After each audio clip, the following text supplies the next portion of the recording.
اے ایمان والو لا ترفعوا اصواتکم، اپنی آوازیں میرے حبیب کے سامنے بلند نہ کرو اور حضور کی آواز سے بلند نہ کرو۔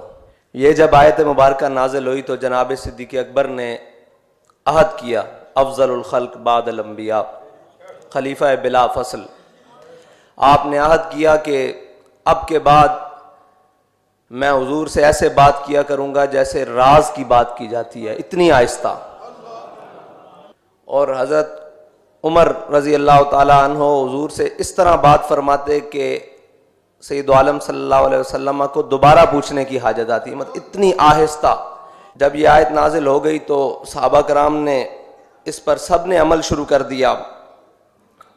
صرف میرے رب کو اتنی بھی بات پسند نہیں کہ میرے حبیب کی آواز سے کسی کی آواز بلند ہو جائے۔ اور سامنے کون ہے؟ رضی اللہ عنہم ورضوا عنہ، جن سے اللہ راضی اور وہ اللہ سے راضی۔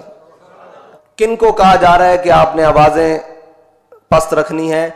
کہ جن کے عمل کے بارے میں سید رسول اللہ صلی اللہ علیہ وسلم نے خود فرمایا میرے صحابی نے جو ایک مٹھ جو اللہ کی راہ میں خرچ کیا، اگر کوئی اس کے بعد احد پہاڑ جتنا سونا بھی خرچ کرے تو وہ برابر نہیں ہو سکتا۔ اس کی وجہ کیا ہے؟ کہ وہ اخلاص اور نیت ہے، جو قیامت تک کسی کے دل میں پیدا نہیں ہو سکتی، کیونکہ اللہ نے ازل میں جن کو چنا، ان اللہ نظر فی قلوب العباد، اللہ نے ازل میں تمام لوگوں کے دلوں پر نظر ڈالی، صحابہ کے دلوں سے پاکیزہ دل کسی کا دل نہیں پایا گیا، اس لیے انہیں حضور کی غلامی کے لیے چنا۔ نبی کریم صلی اللہ علیہ وسلم کے بارگاہ میں اونچی اور چلا کے بات کرنے والوں کے لیے بہت وعیدیں اللہ تعالیٰ نے قرآن پاک میں نازل فرمائیں۔ اسی طرح یہ مسئلہ ہے ادب کا، اور اس بارگاہ خاص کا ادب جس کے بارے میں عزت بخاری نے کہا کہ ادب گاہے زیر آسماں عرش نازک تر، اور نفس گم کردہ می آیت جنید و با یزیدی جا۔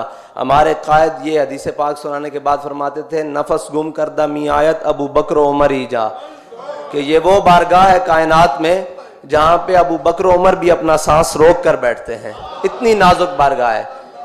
اور اگر یہ احتیاط نہ کی گئی ان تحبط اعمالکم، تمہارے اعمال ضائع کر دیے جائیں گے، اور اس حالت میں کہ وانتم لا تشعرون، تمہیں خبر بھی نہیں ہوگی۔ یہ جو حضور کی بے ادبی، گستاخی اور اس طرف جاتا ہے، پھر اس کو آپ ہزار لاکھ دلیلیں دیں، وہ قرآن کی نص قطعی ہے کہ وانتم لا تشعرون میں داخل ہو جاتا ہے، پھر اس کو خبر ہی نہیں کہ اس نے کیا کرنا ہے۔ ادب پہلا کرینہ ہے محبت کے کرینوں میں، ادب کے سوا کچھ بھی نہیں۔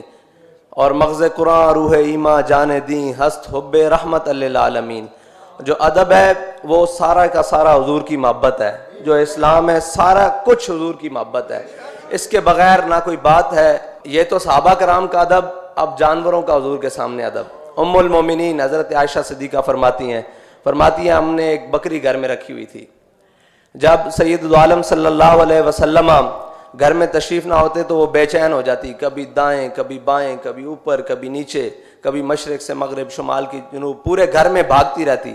اور فرماتے جب رسول اللہ گھر میں تشریف فرما ہو جاتے تو وہ ایک کونے میں لگ کر بیٹھ جاتی، اور لم یترمرم مخافۃ ان ینتبہ رسول اللہ، وہ زور سے اپنی پونچھ بھی زمین پر نہ مارتی کہ کہیں حضور کی طبیعت پر گراں نہ گزر جائے۔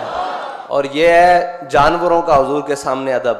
اور اسی طرح ایک انصاری صحابی وہ آئے حضور کے پاس، کہا حضور اونٹ سرکش ہو گیا ہے، باغ بھی خشک ہو رہا ہے، فصلیں بھی خشک ہو رہی ہیں، ہم اس کے اوپر پانی لاد کے باغ کو بھی پانی دیا کرتے تھے اور فصلوں کو بھی پانی دیا کرتے، وہ سرکش ہو گیا ہے، وہ اپنی پیٹھ پر کسی کو سوار نہیں ہونے دیتا، اور ہم نے اسے ایک باغ میں بند کر دیا ہے، اور جو باغ میں جاتا ہے اس کو کاٹتا ہے۔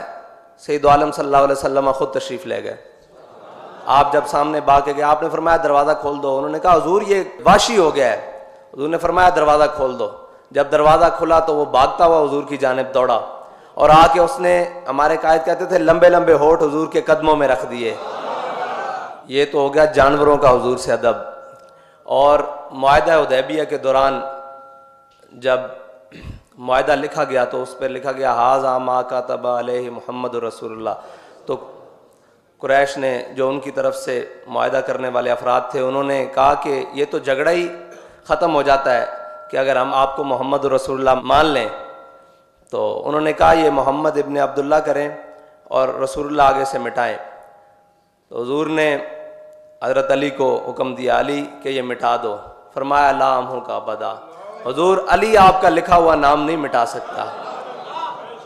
اللہ کے حکم ہے، حضور نے فرمایا علی مٹا دو، لا امحو کا ابدا، قیامت تک علی آپ کا لکھا ہوا نام نہیں مٹا سکتا۔ اور جہاں میرے آقا و مولا کا نام لکھا ہوگا قیامت تک کوئی مولا علی کا غلام اس کو مٹا نہیں سکتا۔ یہ ہمارے لیے ہے نا۔